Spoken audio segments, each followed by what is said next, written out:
ان کی زوجہ نے سوال کیا حبیب فاطمہ کے لال میں کیا لکھا ہے آپ کو؟ جناب حبیب نے چاہا اپنی زوجہ کو سماعت میں شریک کرے تو ایک مرتبہ امتحان کی غرض سے کہا فرزند زہرا نے مجھے کربلا بلایا. تو جناب حبیب کی زوجہ نے ایک مرتبہ جناب حبیب کو دیکھا پھر سوال کیا کیا سوچا تھا آپ نے, کیا فیصلہ کیا؟ کہ سوچ رہا ہوں کربلا جاؤں کہ نہ جاؤں. جناب حبیب کی زوجہ کی آنکھوں میں آنسو آئے. کہا حبیب فاطمہ کا لال آپ کو بلائے اور آپ سوچ رہے ہیں میں کربلا جاؤں یا نہ جاؤں؟ حبیب اپنی تلوار مجھے دے دیجیے, میں اپنی جان فاطمہ کے لال پہ قربان کر دوں گی, میں اپنا گلا کاٹ کے پیش کروں گی. حبیب آپ سوچ رہے ہیں؟ جناب حبیب نے فرمایا اے کنیز خدا, آیا ممکن ہے مجھے حسین بلائے اور حبیب کربلا نہ جائے؟ میں سر کے بل جاؤں گا, کیسے ممکن ہے میں نہ جاؤں؟ بس ایک مرتبہ جناب حبیب نے اپنے غلام کو آواز دی کہ میرے گھوڑے کو تلوار کو لے کے کوفے کے باہر پہنچ جا, کیونکہ عبید اللہ ابن زیاد نے پابندی لگا دی تھی کوئی کوفے سے باہر نہیں جا سکتا. جناب حبیب نے غلام سے کہا تو چلا جا, اگر دیکھ سکے تو دیکھیے گا. اپنے گھر سے باہر نکلے, راستے میں دیکھا حضرت مسلم ابن اوسجہ شہداء کربلا میں ہیں, جناب حبیب کے چچا دار بھائی تھے, 90 برس کے قریب ہیں. دیکھا ہاتھ میں خضاب لیے جناب مسلم غسل خانے جا رہے ہیں. کہا مسلم کہاں جا رہے ہیں؟ کہا میں خضاب کرنے جا رہا تھا. کیا بات ہے اتنے پریشان کیوں ہیں؟ کہا مسلم پتہ ہے حسین کربلا آ گئے ہیں. جناب مسلم بہت غیرت مند تھے. کہا حبیب آپ کو کیسے معلوم؟ کہا مجھے حسین نے خط لکھا ہے. جناب مسلم نے کہا کیا فیصلہ کیا؟ کہا ابھی جا رہا ہوں. کہا حبیب تنہا نہ جائیے گا, مجھے ساتھ لے کے جائیے گا. خضاب زمین پہ پھینکا, فوراً کہاں ملیں گے؟ کہا کوفے کے دروازے کے پیچھے ملیں گے, جلدی ہو سکے ابھی تلوار لو اور فوراً آ جاؤ. جناب مسلم ابن اوسجہ کی قبر چھپی ہوئی تھی, تلوار لی, خاموشی سے دروازے سے باہر نکلے. جناب حبیب کو آنے میں دیر ہوئی تو غلام کہہ رہا تھا گھوڑے سے اگر میرے مولا نانا آئے میں خود تجھ پہ سوار ہو کے کربلا چلا جاؤں گا, پر میں اپنی جان فاطمہ کے لال پہ قربان کر دوں گا. جناب حبیب نے کربلا کا رخ کیا, بلند آواز سے کہا مولا اتنے غریب ہو گئے, اب تو غلام بھی آپ پہ غیرت کھا رہے ہیں. ایک مرتبہ جناب حبیب نے اپنے غلام سے کہا میں نے تجھے آزاد کیا. گھوڑے پہ سوار ہوئے, کہا غلام سے تم آزاد ہو چلے جاؤ. غلام نے کہا اب مجھے آزادی نہیں چاہیے, مجھے اب مولا حسین کی بارگاہ میں لے چلیے, مجھے شہید ہونا ہے, مجھے حسین پہ جان قربان کرنی ہے. بس بھئی اب سب ادھر دیکھیے گا, 5 سے 10 منٹ کی زحمت دوں گا. جیسے ہی جناب حبیب کربلا پہنچے, 7 محرم کا دن تھا یا 8 محرم کا دن تھا, جناب سید الشہداء کھڑے ہوئے اور باہیں پھیلا کے کہنے لگے. میر انیس نے اپنے مرثی میں کہا ہے نا کہ گلے مل مل کے حسین ابن مظاہر سے یہ بولے تم کو غربت میں میرے دوست بہت یاد آئے.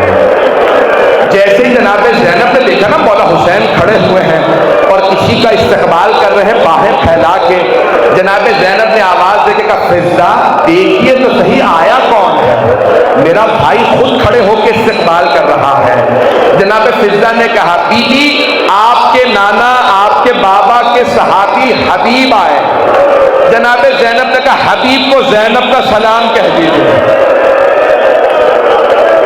جناب حبیب مولا کے قدموں میں گرے, قدموں کو چوم رہے ہیں, ہاتھوں کو چوم رہے ہیں. مولا نے اٹھا کے گلے لگایا.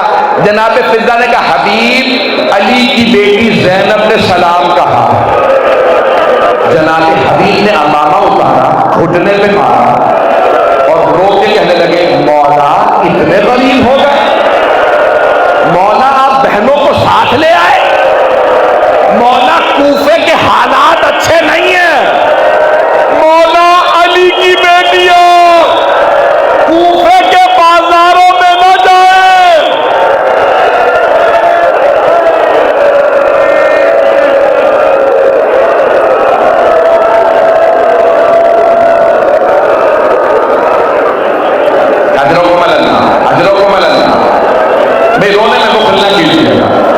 میں بھی 10 منٹ پڑھوں گا مسائل کو.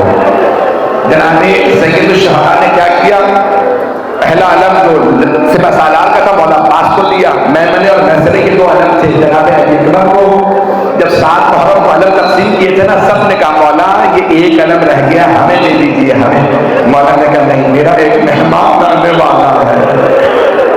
میرے نانا کا بڑا چاہنے والا تھا، میرے بابا کا، میرے بھائی کا، میری ماں کا بہت احترام کرنے والا ہے. مولا کون کا آنے ہی والا ہے. جیسے جناب حبیب آئے کہ حبیب یہ علم آپ کا ہے.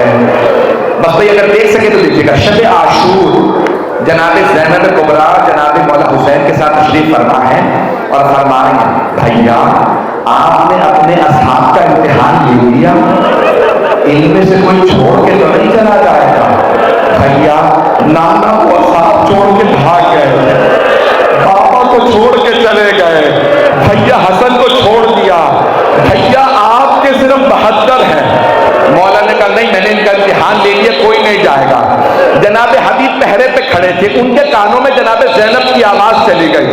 ایک مرتبہ آواز دی، او انصار حسینی خیموں سے باہر آ جاؤ، علی کی بیٹی کو امتحان دینا ہے. جناب حبیب نے تلوار کھینچی، کہا آقا زادی آپ حکم دیجئے، میں خود اپنی گردن کاٹ کے آپ کے پاؤں میں پھینکوں گا. خدا کی قسم ہم آپ کے بھائی کو تنہا نہیں چھوڑیں گے، ہماری جان فاطمہ کے لال پہ قربان.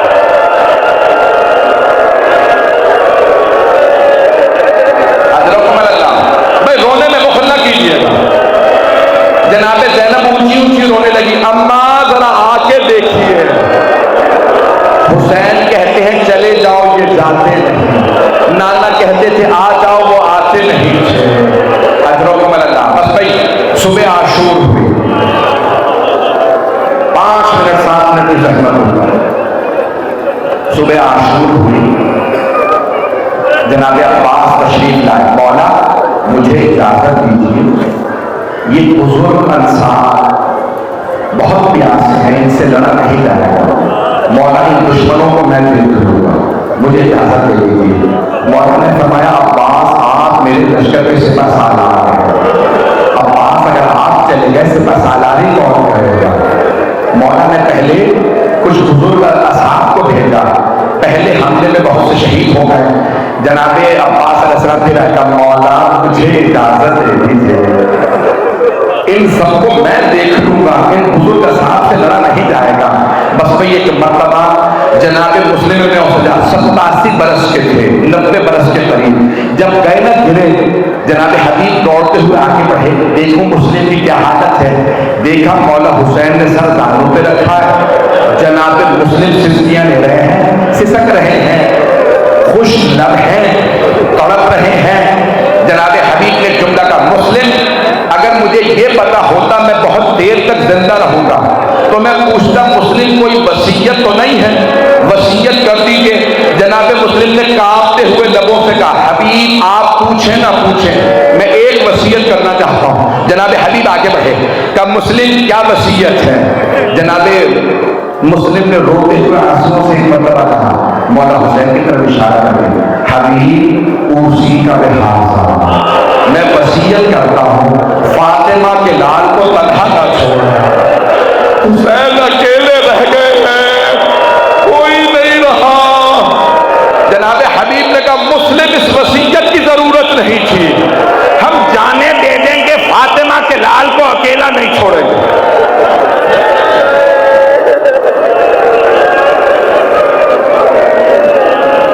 ایک آخری جملہ پڑھنا چاہتا ہوں، پھر اس کے بعد دعا کے چند جملے. دعا میں میری درخواست سے کوئی اٹھ کے نہ جائے، مجھے آج 5 منٹ دعا میں چاہیے کیونکہ ایک ہستی کے مسائل نہیں ہو سکے، ان کے مسائل دعا میں پیش کر دوں گا.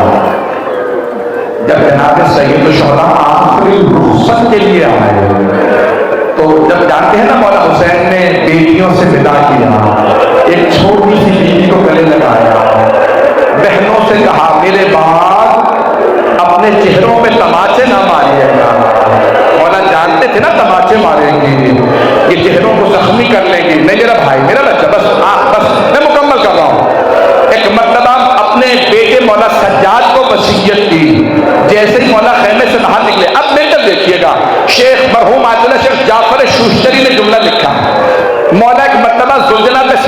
پہنچنے سے پہلے نظر یمیناً و نظر شمالاً، مولا نے پہلے دائیں طرف دیکھا، پھر بائیں طرف دیکھا، پھر بڑی حسرت سے کہا او عباس، او علی اکبر، او قاسم، او حبیب، میں نے آپ سب کو گھوڑوں پہ سوار کرایا تھا، آ کے دیکھیے میں تنہا رہ گیا، مجھے کوئی سوار کرانے والا نہیں ہے۔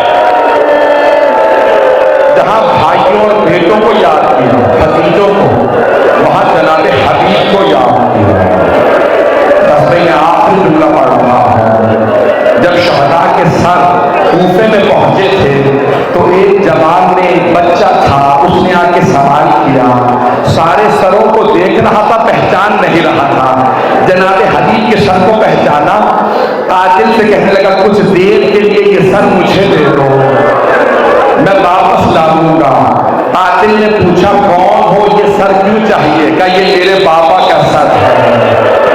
کہا کون ہوگا؟ میں حبیب ابن مظاہر کا بیٹا ہوں، کچھ دیر کے لیے سر دے دو، میں چہرے سے خون صاف کر کے واپس کر دوں گا، اگر دیکھ سکے تو میری طرف دیکھے گا۔ ہاتھ جوڑ کے کہہ رہا ہوں سب میری طرف دیکھیں۔ جناب حبیب کے سر سے آواز آئی بیٹا میرے سر کو نہ لے جا، گھر سے چادریں لے آ، علی کی بیٹیاں مجمع عام میں۔